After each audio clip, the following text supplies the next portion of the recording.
Nasira ang 10 bahay sa Davao City dahilan sa pananalasa ng buhawi. Isa naman ang matay matapos tangayin ng flash flood. Nagpapatrol si Hernel Tokmo. Kitang-kita sa video ang makapal na ulap na may dalang malakas na hangin sa Kalinan District kahapon. Maya-maya pa, biglang pumailalim ang ilang bahagi ng ulap.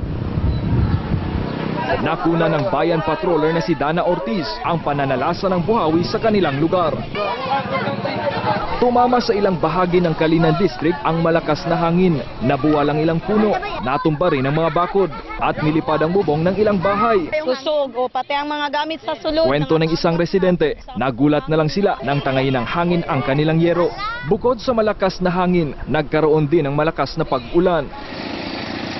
Sa Baguio District, natumba ang ilang poste ng kuryente kaya nag-brownout sa ilang bahagi ng Kalinan kagabi. Stranded din ang ilang pasahero dahil hindi madaanan ang highway. Sa cellphone videong ito, makikitang sinubukang tumawid ng lalaking ito sakay sa kanyang motor kahapon habang rumaragasa ang baha. Pero inanod siya.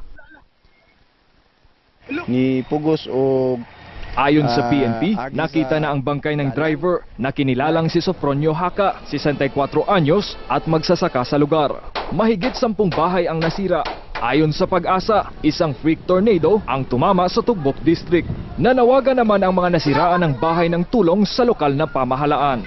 Hernel Tokmo, patrol ng Pilipino sa Davao.